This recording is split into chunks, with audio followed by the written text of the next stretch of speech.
Hey guys, you got Jazz the Gorge here, and I'm here to talk to you about being the person that's always doing damage control. We can do self-destruction, self-damage, always doing damage control for other people. There's nothing wrong with doing damage control for yourself. What is self damage control? Self-care, prayer, exercising. You don't want to get old and be crippled, barely able to walk because you didn't exercise. You don't want to eat unhealthy because, when you get older, it's going to be harder to lose. You don't want to not study or educate yourself for when you get older, you have something to, your brain is able to be exercised in your older age through your career or whatever you decide to do when you get older. These are damage control measures that we all should be taking for ourselves. However, when it comes to dealing with other adults or even sometimes kids, most times adults, doing damage control and not being willing to stand on the sidelines and watch people go through their lessons and learn from their lessons, you're hurting them and you're hurting yourself. If you're put into a situation where, let's use this name, Brittany. Brittany is your close friend. Brittany decides that she wants to live life for now. She want to live life for today. So she doesn't save any of her money. She doesn't, decide to go to school and, even if she decides not to go to school, she doesn't decide to start her own business. Not really building on her self brand. And she's now in a situation where she's late on rent. And it's not the first time that she's late on rent. It's not the first time that she asks you for help.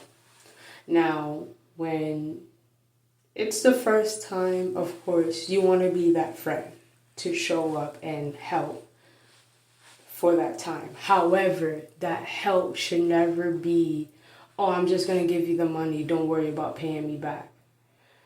That is not a healthy lesson for that friend. I just had to put that in there. But this is probably the third or fourth time Brittany has come to you and said, hey friend. That's how they come when they have an issue. Hey friend, how you doing?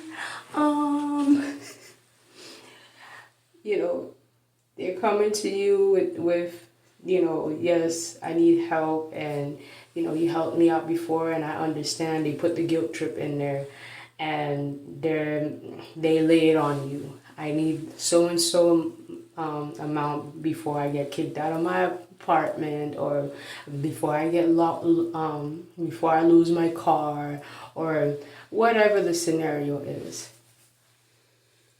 What lesson are you teaching that person? Are you being honest with that person by saying, you need to figure this one out on your own? Don't do the damage control. Don't do where, oh, I don't want to see my friend out on the street. Your friend shouldn't want to see themselves out on the street. Okay? So know your boundaries when it comes to helping others. Know your boundaries of pouring into other people, because you could pour yourself dry. I spoke about it in the last video. You could pour yourself dry and have nothing to pour into yourself. And that's where a lot of people, especially adults, end up turning to drugs, turning to alcohol, turning to sex, turning to suicide. Okay? Don't lose your mental because somebody else decided not to get their mental straight and to get their life straight. And I know this is for somebody out there, and I'm here to tell you, Jazz the Gorgeous here to tell you, take care of yourself and make that word no your best friend. Okay, if God did not give you the assignment to help that person, if the Holy Spirit did not convict you to help that person, if someone comes to you and asks for you to help, take it to prayer. Take it to prayer. And if you're not a faith-based person, take some time back and reflect and see if you have taken care of yourself before you could take care of somebody else. So that's my message for today. I love you guys, and I'll see you guys later.